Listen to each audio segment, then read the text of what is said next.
Yeah everyone, Maya here, and today we are going to learn how to fight the Dawntrail hunt. There are 12 A ranks, 4 S ranks, and 1 double S rank plus its minions. So let's lock in and get started. First up is the Pkuucha and Pkuucha. This one has one main mechanic that applies it to different ranges. The purple telegraphs, either at point blank or the donut, show you the range in which these attacks will hit you. While a debuff is active, it will hit anything within the previous telegraph's range.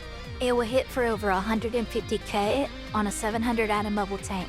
Higher on DPS and healers, of course. The mark lasts long enough, it will start doing a force march called Resonance Buzz, followed up by one of the purple telegraphs. You want to try to aim yourself to the safe zone. Next up in the same zone is Nechuciho. This mob has only one single mechanic. At the very beginning, it will show you the range that it hits, and then it will cast Whisper of the Wood and do its directional attacks. The important thing to note here is that each directional is relative. So in this example, it will turn around, attack, turn left, attack, turn right, attack, and then attack forward. Notice how these attacks were relative to each previous direction he faced, not the original direction he faced. Next up is the Raintriller in Kozama. I'm not going to try to say the full name of that zone. The Starcrier does a couple different AoEs, each indicated by his chat bubble. He will either go Chirp, Ribbit, or Croak, up to 3 in sequence. Chirp is a point blank AoE, Ribbit is a donut AoE, and Croak is a frontal plus flank AoE, where only the back is safe. Raintriller also does a stack. Nothing special about it.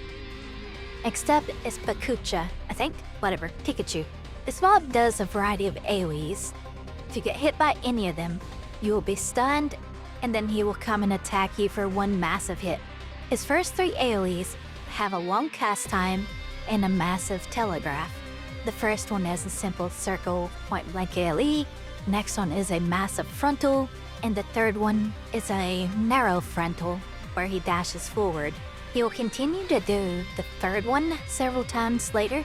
The first 2 get combined, and the telegraphs will only appear at the end of the cast bar briefly, so you need to know where they are. The general safe spot is out and behind. He'll only ever do the combined attack and the dash attack from there out. Next up is the blue squirrel in Yehehetoaua'pyo. Look, I give up trying to pronounce some of these names. The squirrel is very simple, but hits really hard. He'll do a series of 3 left or right attacks.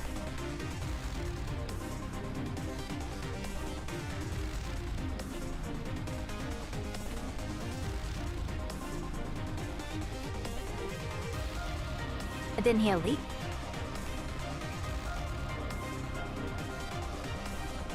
And then he'll cast Triplicate Reflex and do all 3 again, the exact same sequence. And then he'll start over and do all of that ad nauseum. Next up is Starcrier. This one is also pretty simple. It does 2 different AoEs. The first one is Wing's Breath Winds, which is a point blank AoE. And the second one is Stormmaw Winds, which is a donut AoE. Do note that Stormmaw Winds' AoE range is very tight. You want to get very far in. After the first round, Starcrier will start adding Dirge of the Lost, which adds a little pointer over your head. The pointer rotates, and you can only move forward in the direction it is facing, so you need to time it to where you can move in and out of the AoEs. It will also sometimes cast Arrow 4, which is just straight damage. Nothing special there.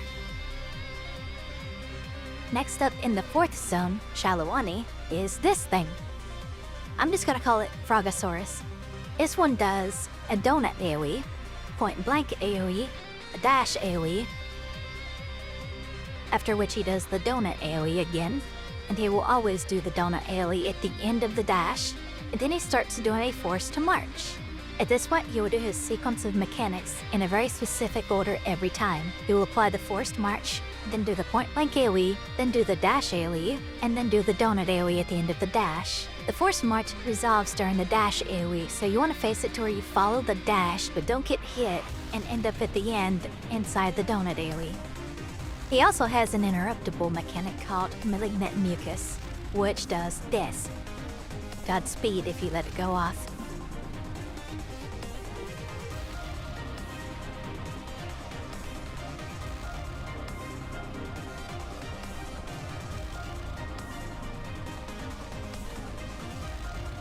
Next up is this thing, which I will simply call Birdosaurus. This one will cast Whirling Omen, which applies a directional debuff to itself.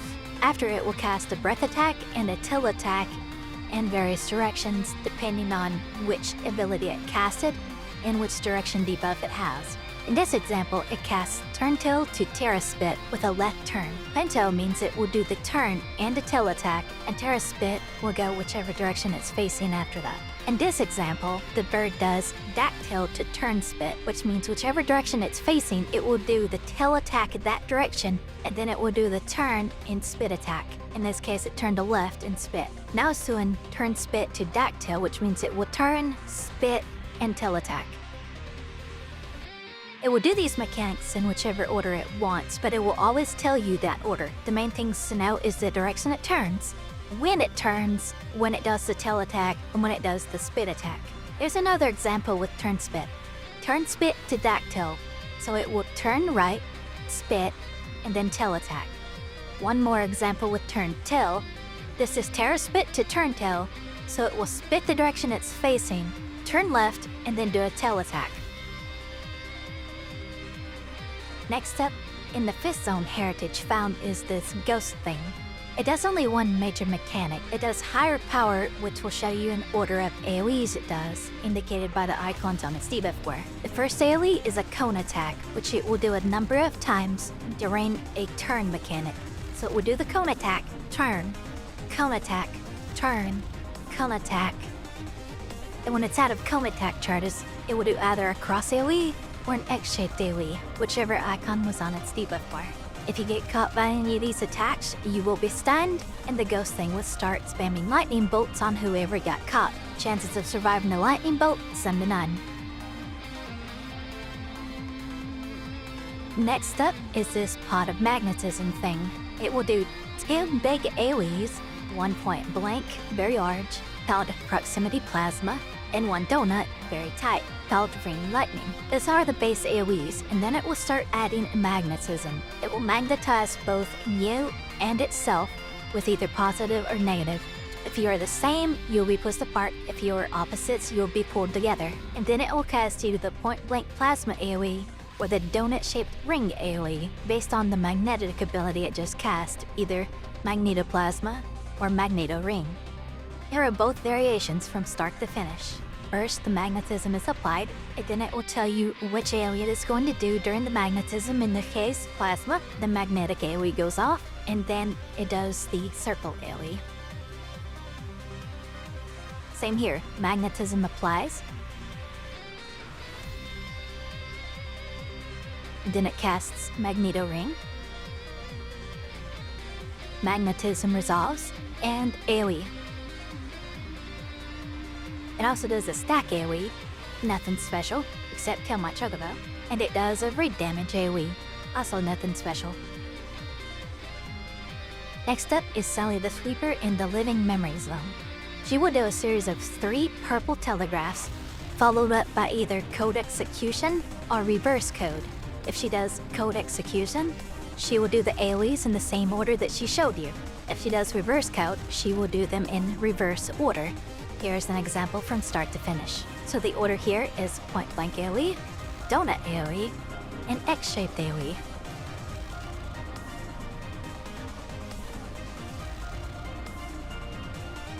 But since she's doing reverse code, she will go X AoE, donut AoE, and then point blank AoE. She also has a large circle AoE called Targeted Advance. It's nothing special, it does a low amount of damage and applies a bond set.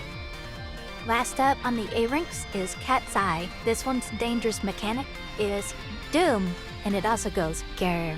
First mechanic, it will cast Cat's Eye. It will jump to a targeted location, and then it will do either a look away or a look at. By default, you want to look away or you will get Doom. It will also do a stack mechanic where the target of the stack becomes either the look at target or the look away target. If you are in the stack, if you are not in the stack, doesn't matter for you. And the target of the stack will not be afflicted by Doom. If you were paying attention, you may have noticed I said look away or look at. This is where killer curiosity comes in. Instead of looking away to avoid them, now you look at the target to avoid them. This applies so long as the icon is on its debuff bar.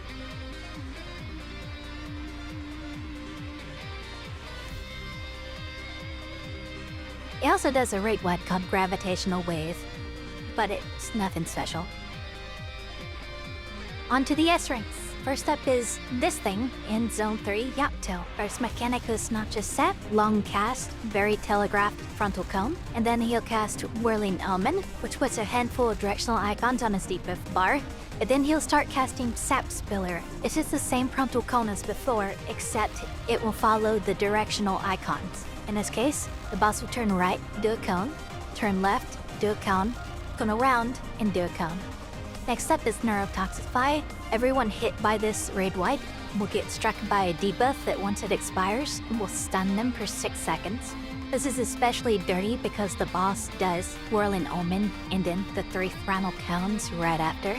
So you have to pre-position yourself if you have the debuff to not get hit by any of the boss's turns. So in this case, the boss turns backwards and then right twice. So the only safe spot is the right side of where the boss was originally facing. Hellcopult is just a nothing special tank buster. And last is Ravaging Roots, which is a rotating X-shaped AoE. It seems to turn at about 45-degree angle, so where each tentacle lands will be the safe spot for the next rotation. But it is very quick, so don't fall behind.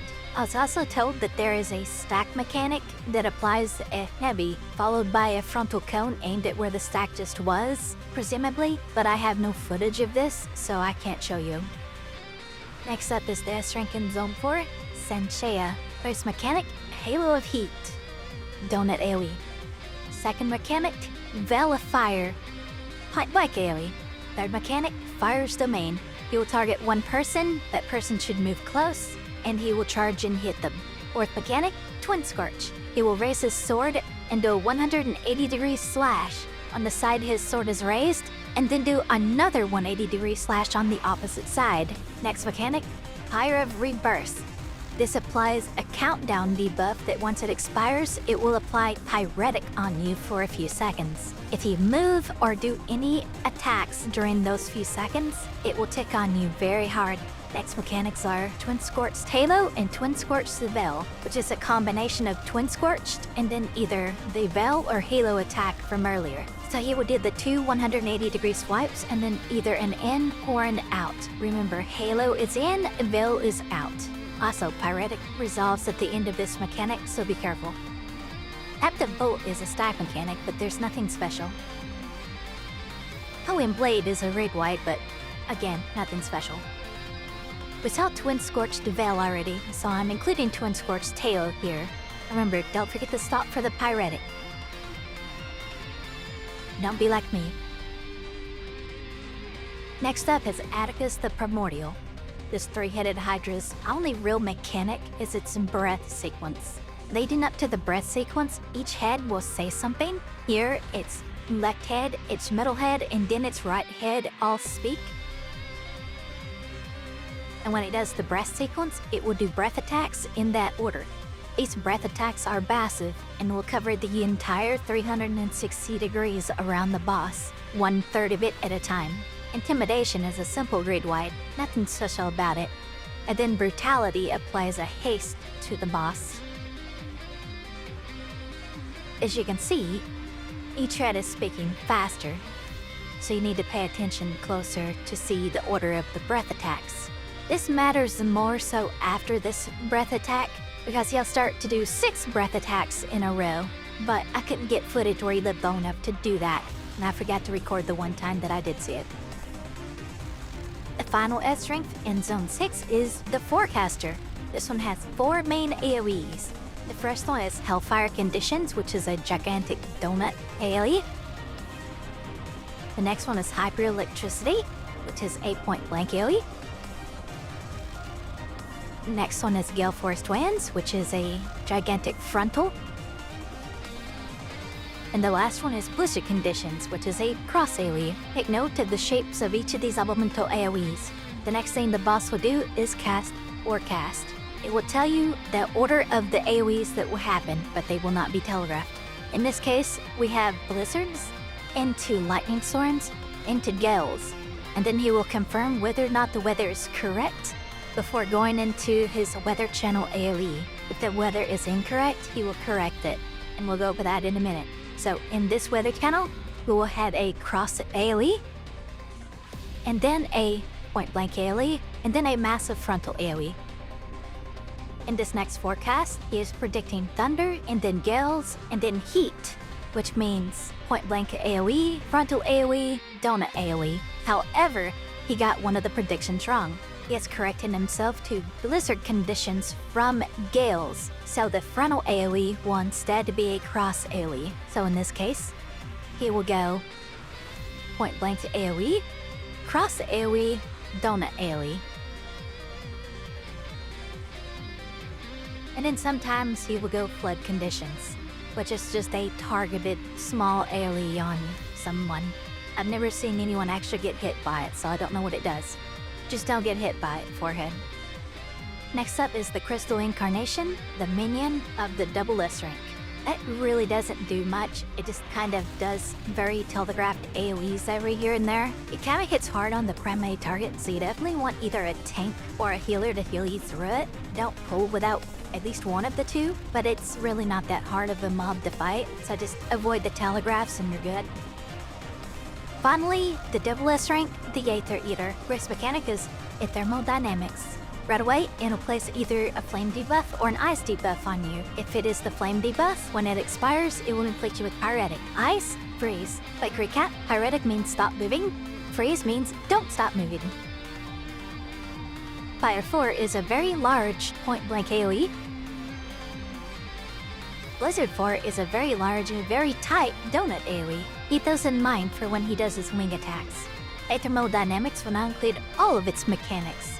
So first, he'll place a debuff on you, fire or ice, and then he will start charging a wing attack. In this case, he's doing his right wing in the ice, so left and in. And now he's doing a fire on his left wing, so right and out. And do be aware of your pyretic or freeze. In between the thermodynamics, he'll do a stat called Obliterate. Doesn't do anything special, it's just damage. He'll also do Meltdown, which is a front line AoE, so you want to get on his sides or behind him to avoid it. He will do several Meltdowns, each one targeting a random player. You have a couple seconds each time he changes targets to dodge the attack. Aether Eater will cycle between thermodynamics, Obliterate, and Meltdown until he dies. Thanks for watching. If I missed anything, just let me know in the comments below. Don't forget to like and subscribe while you're down there. And special thanks to these hunters for helping me figure out these mechanics.